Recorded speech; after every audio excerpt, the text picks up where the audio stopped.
Before we start, we have two events coming up in June that our East Coast and West Coast listeners should know about. On June 15th, Postscript Media is holding Transition AI Boston. It's a one-day conference in downtown Boston digging deep into the applications for artificial intelligence in the energy system. We're going to have panels, networking, and a workshop on ChatGPT.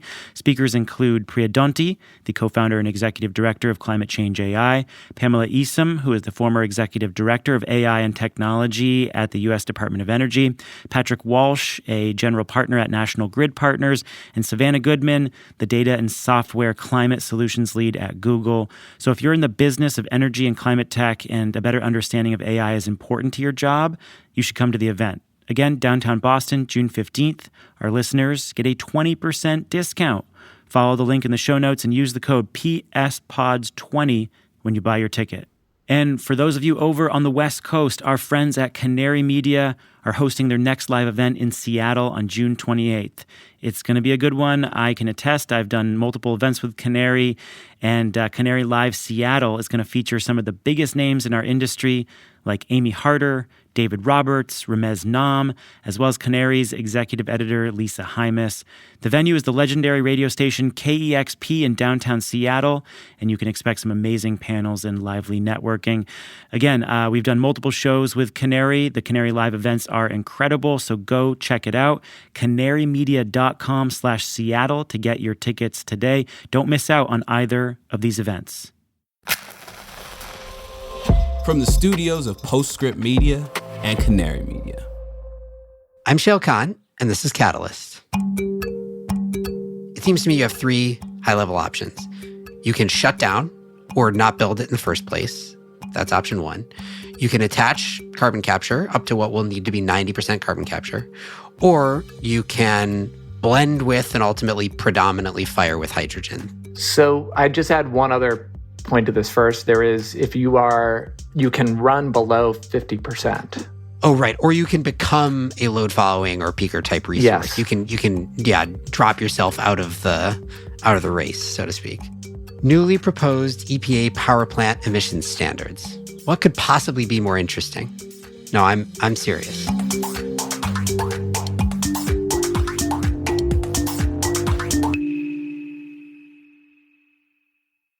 Catalyst is brought to you by Scale Microgrids. Scale is investing hundreds of millions of dollars into distributed energy resources, providing asset-based financing for projects under development, as well as capital to developers or companies seeking to build out distributed energy. Scale does more than generate sustainable and reliable power. Ultimately, they generate change. Partner with them at scalemicrogrids.com. Support for Catalyst comes from Climate Positive, a podcast by HASI, the first public company in the U.S. solely dedicated to investing in climate solutions. Climate Positive features candid conversations with the leaders, innovators, and changemakers who are at the forefront of the transition to a sustainable economy. Listen and subscribe to Climate Positive wherever you get your podcasts. I'm Shayle Kann. I invest in revolutionary climate technologies at Energy Impact Partners. Welcome. Okay, so last week, the Biden administration in the United States, through the EPA, proposed what could be the first really big regulations to limit greenhouse gas pollution from existing power plants. Think of it as the stick, where the recently passed Inflation Reduction Act was a series of carrots. I thought the responses to the proposal were pretty interesting and honestly a bit funny. On one hand, we had some environmentalists decrying the rule, saying it would just lead to further fossil infrastructure lock-in by allowing power plants to comply, mostly by adding carbon capture. And on the other hand, we had some industry voices claiming carbon capture would be unrealistic on this time frame anyway, and the rule was really just a veiled way to shut down even more coal and natural gas than would be shut down anyway.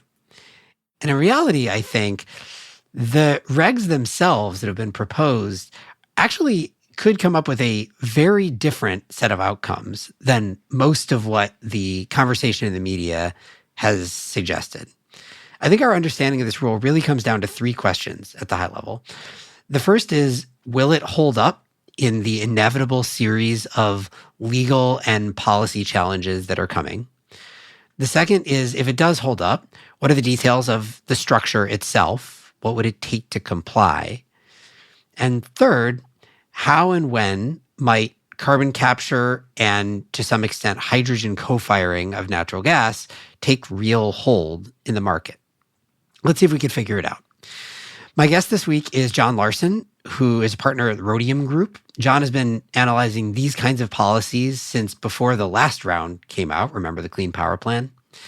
So he's got all the wonky details, which is exactly what we want. With no further ado, here's John. John, welcome. Thanks for having me, Shayle. Let's talk about these new EPA power plant regs. Actually, I have a first question for you about this, which is, my recollection is that the last time, we'll talk more about the history here, but the last time a U.S. administration attempted to regulate the power plant world through EPA regs, we branded it. It was called the Clean Power Plan at the time. This time, it appears they're not attempting to brand it. Do you think that that's like a strategic decision? I mean, the proposal is so complicated and not catchy that I think maybe it's better to not have the shorthand because it'll be harder for it to like get into the inside the Beltway echo chamber, or maybe just people are just going to call it power plant rules from now on or something shorthand. But I don't know. It's clear there was a deliberate non-branding effort here. Right. I wonder whether it is to make it harder for the opposition to attach itself to it. You know, it's easy to say to rail against the Clean Power Plan. It's harder to be like, I hate these new EPA existing power plant emissions regs. Yeah, you can't see it in like a election campaign ad, right? Like it's like a one-off. Like I'm against this because there's no this. Right. Anyway, so I think for our purposes, we'll come up with some shorthand that's going to work well for us. But let's contextualize it historically, because I think to start, it's important to note that this is, as I just alluded to, is not the first time that a presidential administration in the United States has attempted to use the powers of the EPA to regulate power plants for greenhouse gas emissions. So can you just walk us through a brief history of EPA authority to do this kind of thing and attempts that we've seen in the past? Then we'll talk about these new rules that have been proposed by the Biden administration. Yeah, definitely. So the way to think about it to start is that EPA has to regulate greenhouse gases from power plants because EPA decided after the Supreme Court told them to make a decision around whether or not greenhouse gases are a pollutant in Massachusetts versus EPA, which is 2008. So that's where it all begins. And EPA started to regulate greenhouse gases from vehicles. As soon as they did that, they had a statutory requirement to at least decide whether or not to regulate GHGs from other sources. And so they've started to go down the road of going after stationary sources like power plants, starting with the biggest sources, which are coal and gas plants.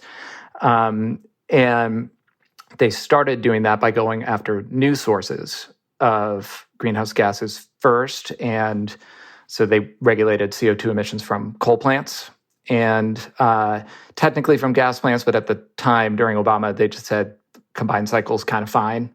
That's the best you can do.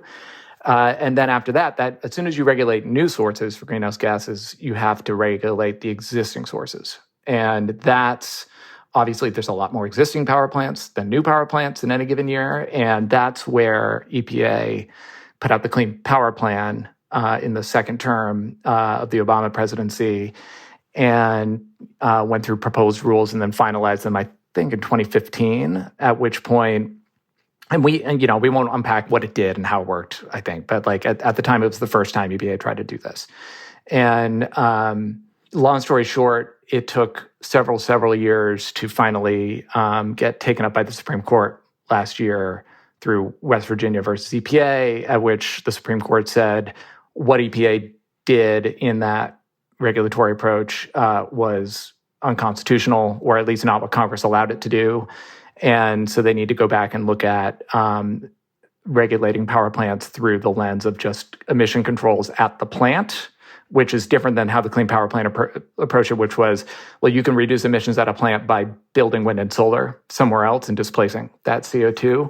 There's a little detour in between where the Trump administration revoked the Clean Power Plan and tried a different approach, which was basically like, we're only going to regulate new and existing plants through efficiency improvements, which does almost nothing for reducing pollution.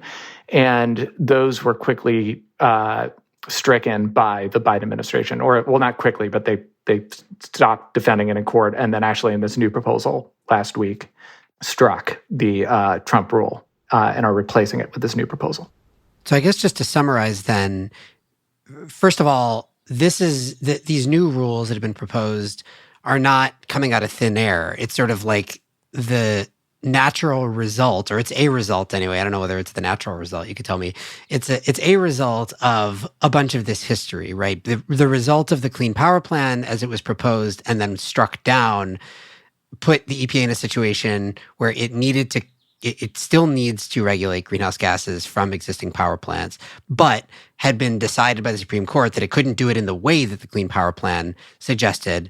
And so the Biden administration could have either just taken what the Trump administration proposed, which it wasn't going to do because for whatever variety of reasons, including that those rules probably didn't do anything, but also couldn't go back to the Clean Power Plan. So what they've come up with now is this sort of proposed solution to that problem. It allows the EPA to regulate in the way that it is mandated to do, but in a way that they believe, at least, will pass muster from a legal standpoint. Yeah, that's right. And not only that, there's another quick sidebar, which is EPA has actually used this section of the Clean Air Act since the Clean Power Plan to go after other pollutants, or other sources. You might have heard about like the oil and gas methane regulations that EPA has put out for new and existing wells.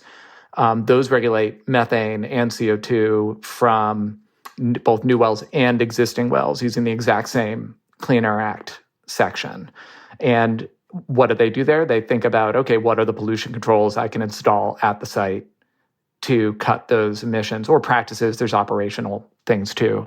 And so in some ways, EPA is coming back around to a consistent application of this approach, of this statutory authority for power plants. Okay, so that gets us to the present as these rules have been proposed. And I think what we want to do is talk about three things. One is, what do these rules actually do? Like, what is the proposed set of rules? The second is a little bit more about the legal road ahead. Are we just going to see the same thing or a different version of the same thing happen here that happened to the Clean Power Plan? Is this the kind of thing that you might see utilities and generators planning around, or is there going to be years before we know whether it has any real legs? And then the third is, okay, let's assume that it does stick around. What do we think this might do to the market? Which I think is actually probably the most important question ultimately. So those are the three high-level questions I think we need to answer. Let's start with the details of the proposed plan. So just walk me through what these regs would do. So there's two steps, and there's also multiple tiers within the steps. So the first thing to think about is new sources, new fossil fuel-fired power plants. First thing to remember is that new coal plants are already regulated for greenhouse gases. That was done in Obama and actually kind of stayed in place during Trump. Can we briefly, as a pause, what does it mean that they are regulated for greenhouse gases? Can you just go one level deeper there? Absolutely. You cannot build a coal plant in the United States without meeting the emission standard in terms of pounds of CO2 per megawatt hour that the EPA has determined is reasonable based on its understanding of current technology. And so there's a partial capture-based standard for new coal plants where they have to get emissions rate to a certain point, pounds per megawatt hour, based on an application of capturing some amount of CO2 from the power plant, but not all of it, not 90%. I forget exactly where it is. It might be 20%. And yet the practical reality, not exclusively because of those rules, but related to them in part, is that we're not actually building, there isn't a whole lot of new planned coal capacity in the United States anyway. So this is it's either a result of this or it's like a sort of a moot point, because independent of anything else, we're just not building a lot of new coal. Not even not building a lot, not building any, period. There have not been any proposed coal plants even before that proposed rule went in place. In fact, I think my speculation is one reason why it survived the Trump administration was because even the Trump EPA understood that it wasn't worth the fight because there was no new coal coming in the pipeline. Right. Okay, so those are the existing rules on new coal plants. Right. I diverted you. So let's finish new plants and then obviously existing. Yep. So that's where we start. Yeah. So then what's the first new thing with the proposal is now EPA is proposing to put controls on new gas plants. So gas combined cycle and combustion turbines. And what they set it up, and basically there's these different tiers, and depending on what tier you're in, you have to comply with a different emissions rate at a different time period.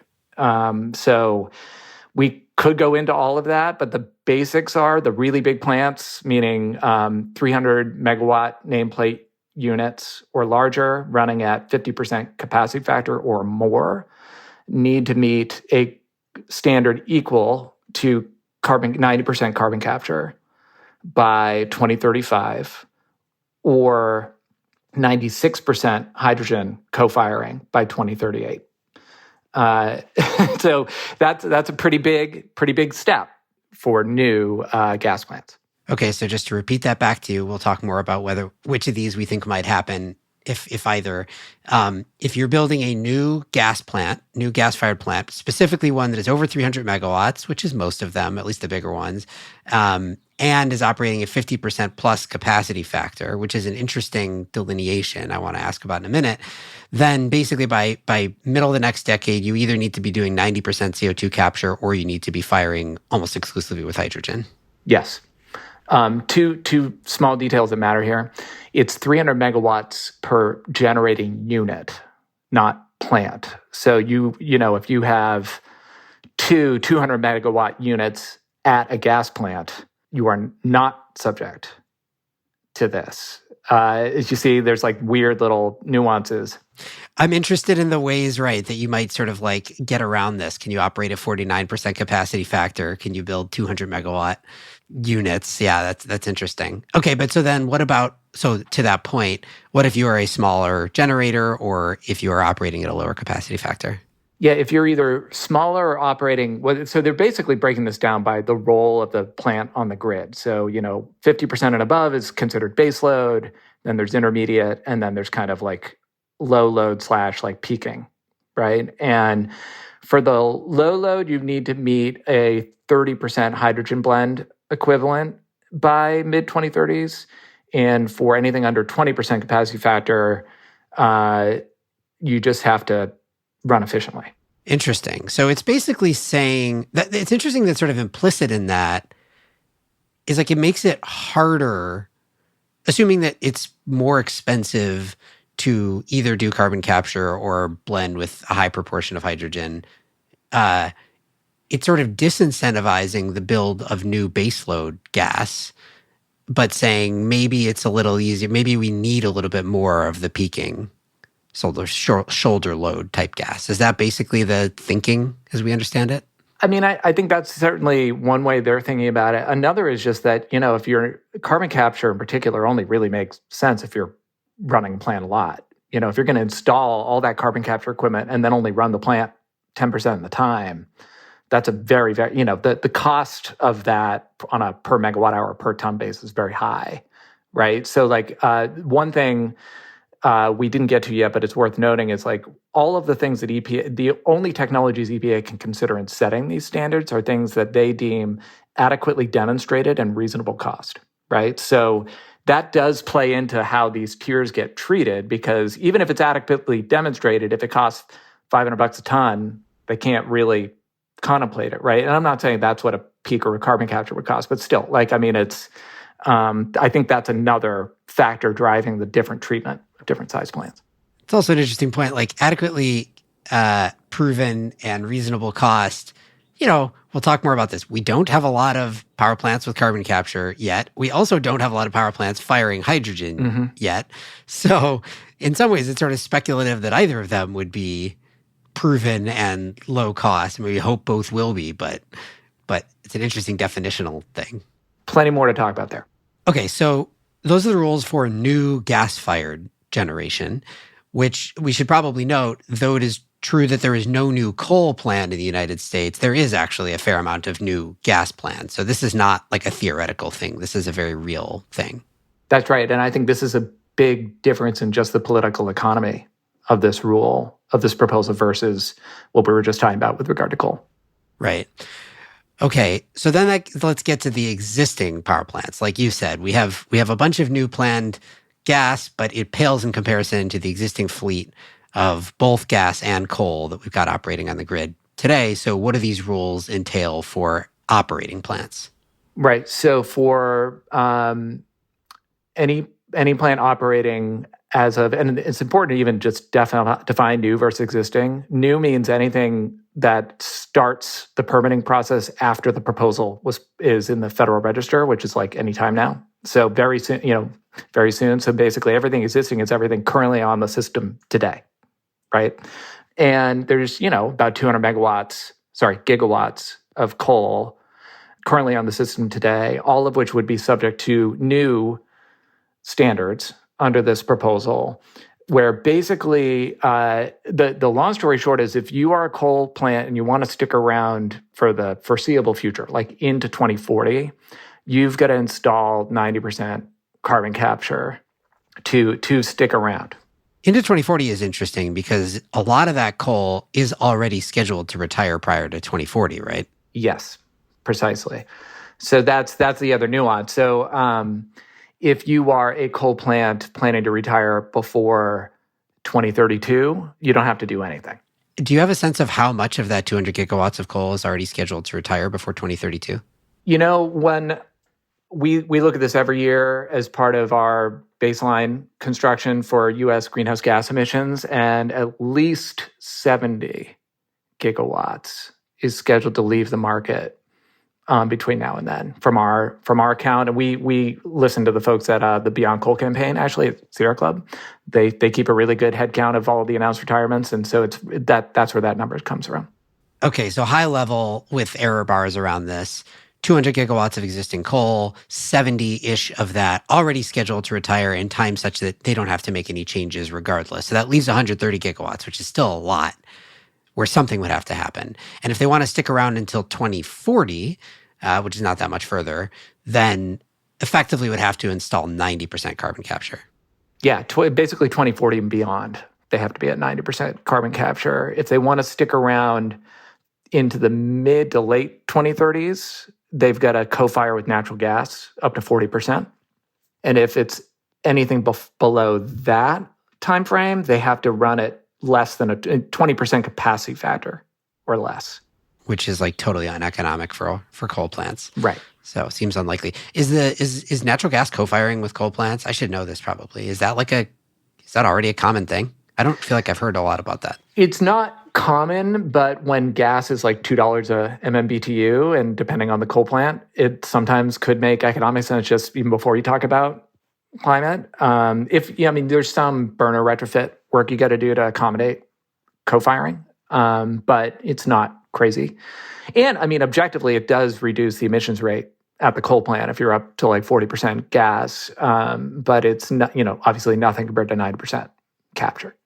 Okay, so that's existing coal plants. Let's talk about existing natural gas plants. First of all, how much do we have? Let's contextualize it relative to the existing coal, and then talk about what would need to happen. I think at last this is an important nuance. So we talked about how there's the different tiers on the new. In the existing, the proposal only goes after the big 300 megawatt plus per unit. So if you're an existing peaker, if you're an existing natural gas peaker plant, these rules would not apply to you at all? You are not touched. That's a very important nuance that I feel like no one has picked up in the popular media, because those peaker plants are important capacity resources in a lot of markets. Yeah, I've already seen some folks who you'd expect to be opponents of this regulation coming out and saying that this is going to pose major threats to reliability. And just the fact that peakers and load following combined cycle units aren't touched at all says to me that should be a very, very low concern, right, from a reliability perspective, because all the stuff you're using to balance on those hard hours already is untouched by this regulation. Right. Okay. So that's an important nuance. So we'll set those aside then and focus on the big multi-hundred megawatt baseload like gas plants. So how much of those do we have, and what would this do? I can get you the capacity numbers in a second, but the baseload does need to meet the same schedule as the new sources. So 90% carbon capture by 2035. Or if you want to go the hydrogen route, you got to be 30% co-blended with hydrogen by 2032 and then 96% by 2038. Okay. So similar rules there to the new baseload gas-fired resources. Mm-hmm. Okay. Any other important components to the regs that we should talk about before we talk about what's coming next? So one other nuance that I think is actually worth talking about is there's different players in different parts of the regulation. So what I mean by that is for all things new, EPA is in charge. EPA will issue the permits. EPA will assess each project and say, are you or are you not meeting the standard? EPA will enforce that standard. For all things existing, EPA sets the standards in forms of what are called guidelines, actually. And then states have to make state plans that they can put forward to EPA and say, here is how we are going to regulate the power plants in our state to meet the binding guidelines you've set for us.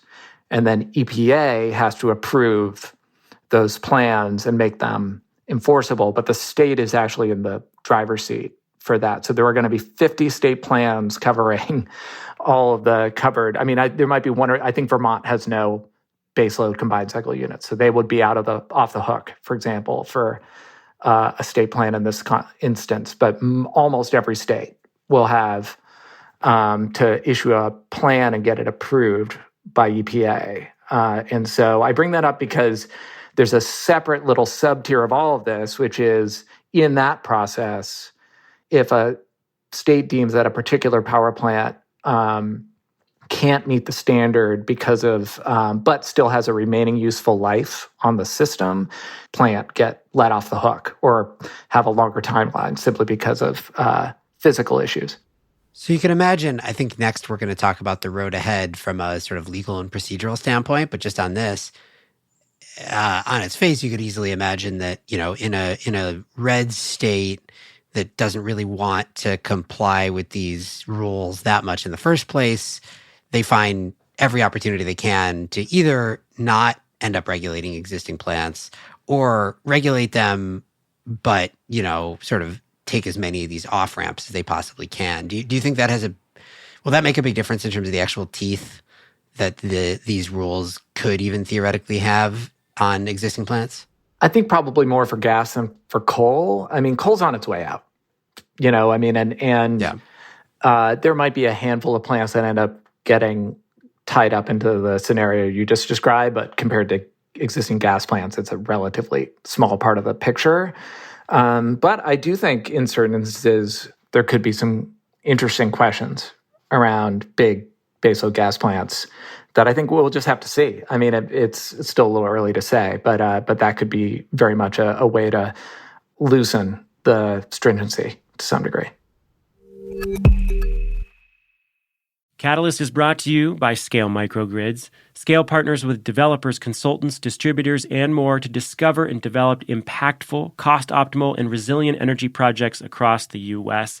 Scale is trying to change the world. They're willing to work harder, think smarter, and innovate quicker to do it. They succeed because they have the best team in the industry building modern microgrids and energy infrastructure. Scale seeks out the most talented people possible and empowers each individual to maximize their contribution to a shared mission. Check out scalemicrogrids.com/careers to learn more about the open roles, including positions in business development, analytics, finance, legal, project management, field service, marketing, and more.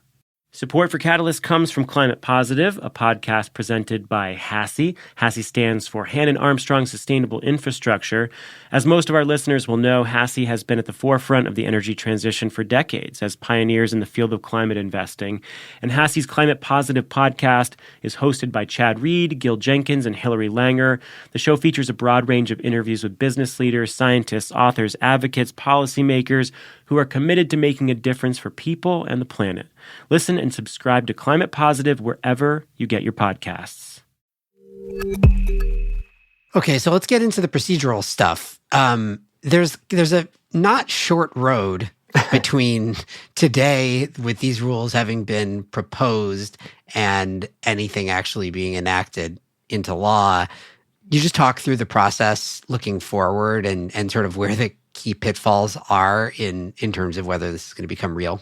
Yeah, so first thing is EPA actually has to put this in the Federal Register to make it official. That'll happen within weeks.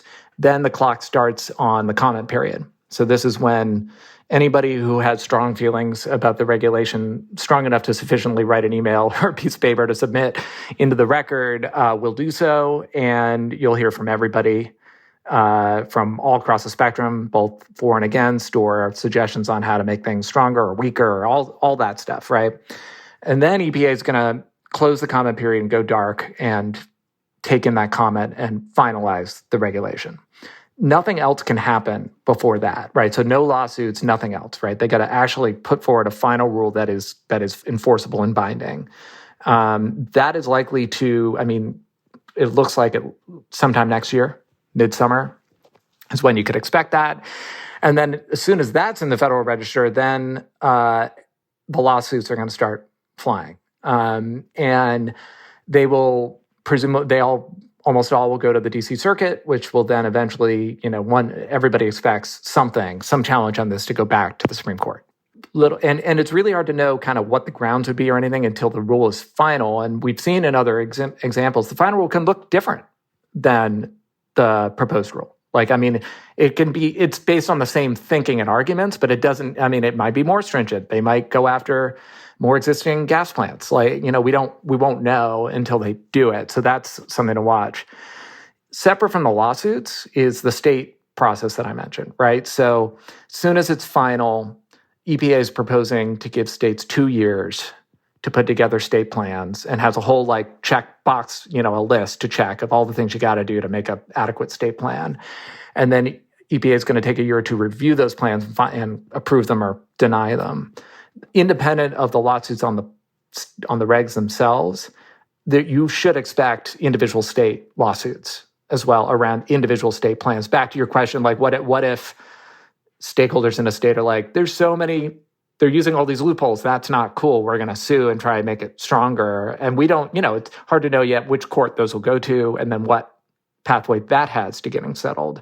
Obviously, if the Supreme Court strikes the whole thing down, then everything else falls too. But, there's lots of different layers there. And then, assuming everything actually holds, the first real requirements will start coming in. Well, the new source requirements technically start as soon as, all new plants. So anything built after Federal Register of the proposal will have these standards apply. And so a gas combined cycle, big baseload gas combined cycle unit is going to have to show how it's going to have carbon capture by 2035, right, to get its permits. And then separate from that for the existing units are going to need to demonstrate how they're going to comply with whatever the state plan requires of them that has been approved by EPA. And those requirements start to kick in by 2030 for those coal plants that we're talking about. Any coal plant that is not planning to retire will need to start demonstrating how it's planning to comply and how long it plans to stick around. And then gas plants not long after that. Okay, so lots of nuance there, but if I can boil it, if I can boil it down, there's some things, the regulations on new plants, for example, that would technically take effect pretty much immediately upon this getting published in the Federal Register. Yep. However, would be subject to the legal challenges that are undeniably going to come. And then there's a separate set of things for which actually nothing would take effect for years, 4 or 5 years, if I'm adding up the numbers the way that you described it, based on the state rulemaking procedures. similarly would be subject to the legal challenges. And so, I guess the one important question here is just how, if you're a generator or an IPP, or if you're a utility, how do you think about this today, right? You've got these proposed rules, but there's so much uncertainty around the application of them, the legality of them. Will they hold? We haven't even talked yet about the change of administration, right? And the next administration coming in potentially just like trying to shelve the whole thing. So do we have a sense of, maybe with some, I don't know, historical context here, like, will this affect decision-making immediately, or is everything just going to be on pause for a while, or is it business as usual until everything is confirmed? I think we can expect a distribution of behavior. I think some developers are going to hold tight and just kind of figure out what their no regrets pathway might be under an array of different scenarios. I think it's a slightly easier story for existing coal. Like we said, it's already going on its way out. A large chunk of the existing fleet's already going to be gone. Maybe coal owners are going to say, well, no matter what happens, if we shut down this extra set of gigawatts, we're probably fine. And takes away some potential headaches or risk if things do hold, right? Like there's like trade-offs there.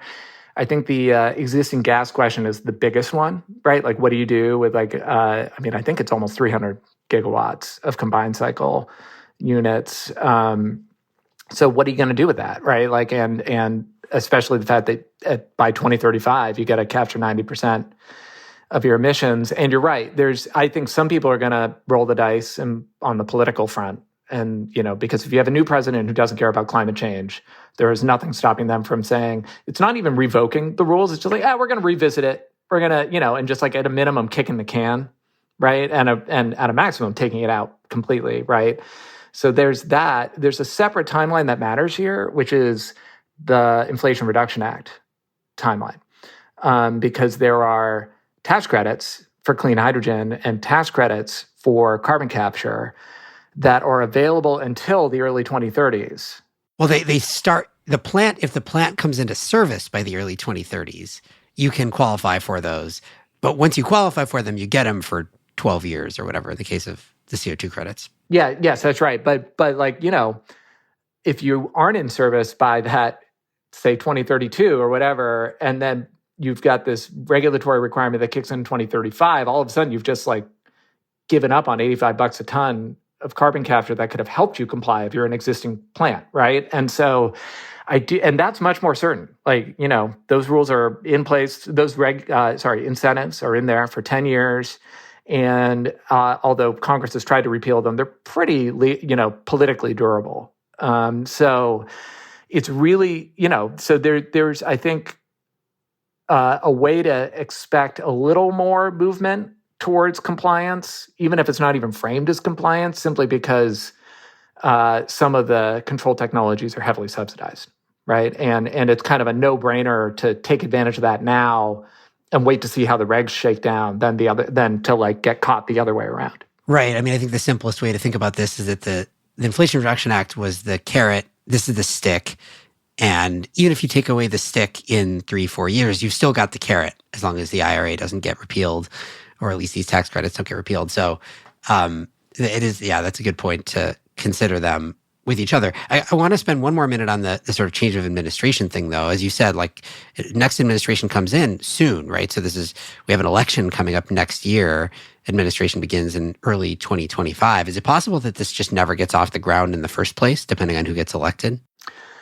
Yeah, I mean, the EPA is signaling that they intend to finalize this by summer of next year, right? So there could be a final rule before we have a new, president in the scenario you just described. And that means two potential things. One is there's this other arcane procedure called the Congressional Review Act, where Congress can actually nullify a rule by an act of Congress, but you need the president to sign it, right? So let's say there's a scenario where you have kind of unified government led by people who don't care about climate change. Let's keep it nonpartisan for a sec. And those that just nullifies. They do a resolution, president signs it, the rule's just gone. at that point. That is one way this could go if elections completely flip leadership across the federal government. If you don't have that scenario, but you still have a president, right? They could very quickly. I mean, there's a lot of, you've seen this now, this kind of like climate reg whiplash between administrations from Obama to Trump to Biden, where it's like some of the first things Biden did in office was to revoke a bunch or revisit or instruct EPA to like recompile regulations on certain sources. And we could very quickly, like you said, early 2025, have a completely different direction from the White House, depending on who's in charge. Let's just assume this sticks. Maybe it'll change to some degree, but let's assume that the basic contours of these rules remain in place and speculate a little bit on what it would mean. So basically, whether you are an existing, well, in either case, you're an existing plant or you are a new plant. Let's focus on gas for the most part here. It seems to me you have three high-level options. You can shut down or not build it in the first place. That's option one. You can attach carbon capture up to what will need to be 90% carbon capture, or you can blend with and ultimately predominantly fire with hydrogen. Those are basically the three options you've got available to you. Do we have any sense, or just even from your analysis, of what proportion of each of those three things might happen? So I just add one other point to this first. There is, if you can run below 50%. Oh, right. Or you can become a load following or peaker type resource. Yes. You can drop yourself out of the race, so to speak. And I actually think that is the most likely pathway for a lot of these big gas plants. That's my early take 3 or 4 days after this thing's been out in the world. We at Rhodium Group, we are looking at this rule closely now and plan to analyze it deeply. But at the moment, we're still kind of taking it all in. But the reason why I say that is twofold. One, that is largely what EPA's own analysis of its proposal shows. There's still 1,000 terawatt hours of natural gas generation on the system by 2035 or 2040 with no carbon capture or hydrogen connected to it. And that is existing plants that weren't covered in the first place and new plants that are running below the threshold. And I think a really important way to think about this is like, carbon capture is a big expense, even with the carbon capture tax credit. And when you're thinking about installing carbon capture, you have two types of generation you're competing against. Heavily subsidized new clean generation, like wind and solar, also gets huge tax credits, right, from the Inflation Reduction Act, or uncontrolled fossil that, as long as it stays below capacity factors, is largely untouched or has a much lower cost requirement. And sure enough, EPA's own analysis finds that there's just like a couple gigawatts of additional installs of carbon capture by 2035 for gas plants and even for coal plants compared to their baseline. Many units either just retire, like in the case of coal, or in the case of gas. Some stuff doesn't get built, but then most of this is just running, but like in a lower role on the grid. And then separately, when we looked at the Inflation Reduction Act at Rhodium, we actually found, and this is even before you talk about the regs, a huge shift in the role of gas combined cycle units on the grid. Instead of being the large high capacity factor baseload role they play currently, the average capacity factor of a combined cycle unit today is 55%, national average. We see that going down into the 20s because wind and solar are coming on in such huge volumes and they're variable. So you're running these gas plants in a much different way by the mid-2030s, even before you talk about the regulation. So there's like other IRA-driven market shifts that are reducing the role of gas and the way gas operates on the grid that I think is also reinforces what I said, that I think it's like most of the gas is just going to ramp down instead of installing carbon capture. So interesting. So the implication there is it's just like forcing natural gas into right now natural gas plays multiple roles on the grid. There are different types of plants that indicate that. And it's basically just sort of like wedging natural gas into the one category that is probably most difficult to replace with clean generation, at least in the near term. It's saying, become a peaker, become a load following resource, or don't do it, I guess. I mean, there are other options, but I guess you're saying that the market isn't going to pick those, we think. At least not from the analysis EPA's put out and kind of the shifts we're already anticipating from the IRA, right? And this brings up a different question as well. Should EPA be thinking harder about those other categories, right? Because right. I mean, the question I was going to ask and follow up to that is like, what does that do from an emissions standpoint? Obviously, you still have lots of natural gas generation without carbon capture, or generating capacity without carbon capture, I guess, with less generation because they're operating at lower capacity factors. How do you think about that from an overall decarbonization of the grid perspective? So, I mean, with our IRA analysis, we see power sector CO2 emissions dropping potentially quite a large amount, like from like the 1.5 billion tons or so from last year down to maybe 500 million tons, even lower in some instances, depending on the economics, by the early mid 2030s.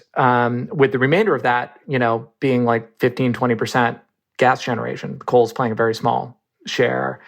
The EPA analysis of the rule suggests a similar outcome, basically, with only like a small increment of additional emission reductions from the proposal. So it does show that, yes, you're actually getting some incremental gain above and beyond what the IRA would do, but it's, double-digit million metric tons in a 500 million ton power system by the mid-2030s, which is, not a huge shift. And I think to your point, for the even longer term, for long-term decarbonization, the U.S. has to get those numbers down even further if we're going to get the most out of electrification of end uses and, of industry and, reduce the amount of like remaining emissions that have to get dealt with through direct air capture or other carbon dioxide removal, right? And so if power is supposed to be the easy part and we're still in the like multi-100 million ton world by the late 2030s with this rule in place, then there's probably more to do to get those emissions down further. To what extent do you think that analysis of the result, that being that most gas plants just sort of ramp down their capacity factor, would change in a world where carbon capture and or hydrogen end up being cheaper than anticipated, right? Like we've had lots of instances in history, solar being an obvious example, of cost curves falling faster than anyone anticipated at the front end of a major deployment push in the market. In either case, right? For carbon capture, there's an $85 a ton credit until 2032, as you said. Maybe it's more expensive today, even with that credit. But let's say that turns out carbon capture on power plants is actually totally effective and can be sub $85 a ton within that time range. And so the cost is basically net neutral or net negative by that point. Similarly with hydrogen, right? We have up to a $3 a kilogram tax credit. We've got turbine manufacturers who are all designing new gas turbines that can support hydrogen blending up to potentially really high percentages, and rapidly falling costs of hydrogen production. Like, could you see the market actually shifting in either of those directions rather than having the gas plants continue uncontrolled but at lower capacity factor? Or do you think it's something more structural about the market? No, I think, if technology surprises on the upside, fully controlled, let's call it gas with 90% capture or, very, very high hydrogen blends could play a much bigger role. I think this is always the case with forward-looking analysis of markets when technology costs are uncertain. And that could, I think what would likely happen is you'd see a lot more big gas plants with carbon capture, and they'd play a bigger role in the grid than say, the existing uncontrolled gas does in the EPA analysis now, which I think would be, net good for the climate, to be honest. Like you'd get more juice for the squeeze, so to speak, from these regs if the technology costs come down faster. There's a couple other question marks that could influence this to the degree to which, so another IRA tax credit holds nuclear, right, retains nuclear on the grid. What happens to those nuclear plants that take that tax credit when it expires, 2032? Are they now economically competitive again because of market dynamics? Are they not? If they exit, that leaves space, right, for like big controlled baseload gas in a way that if they're still online, maybe they wouldn't get their market share eaten up by gas. So there's like that interaction that's worth talking about. Maybe geothermal surprises the upside by the mid-2030s and plays that baseload role instead, and then all of a sudden nuclear and gas with carbon capture go away. There's like a few other ways you could play out the technology uncertainty that would lead to further emission reductions than what this regulation delivers, at least so far from our understanding of the EPA analysis. Okay, so final question then. Obviously there's going to be a lot of action and fighting, legal battles, all sorts of things over the coming months and years with regard to this proposal.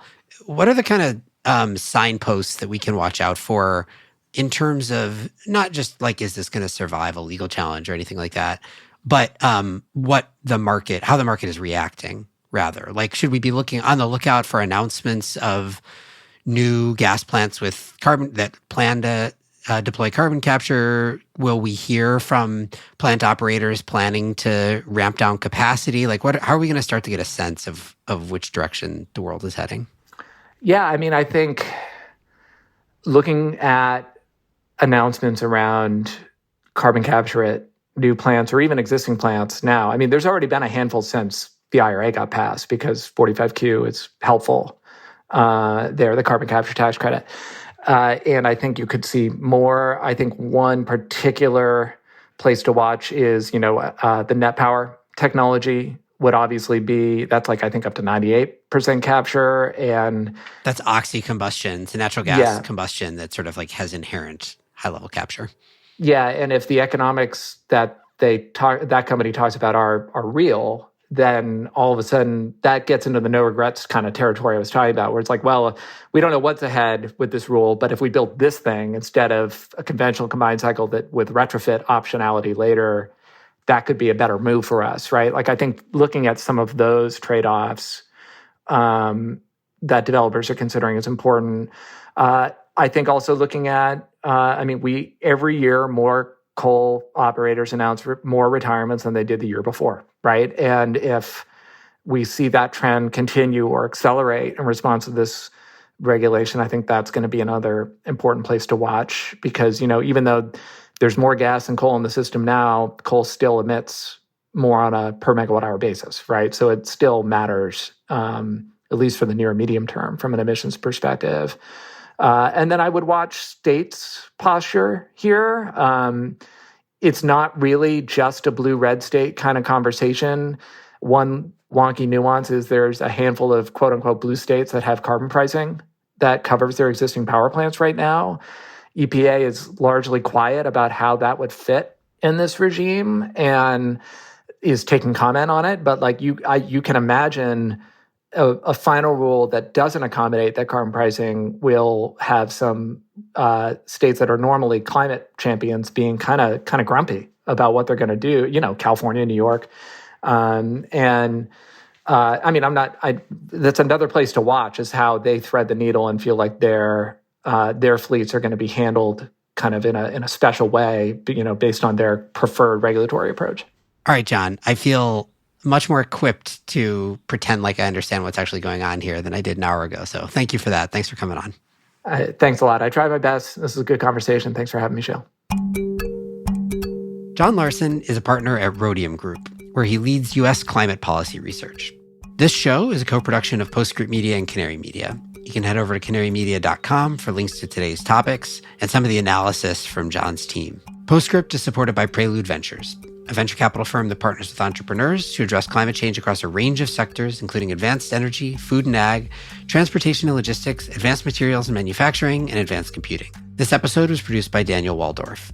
Mixing by Roy Campanella and Sean Marquand. Theme song by Sean Marquand. I'm Shayle Kann, and this is Catalyst.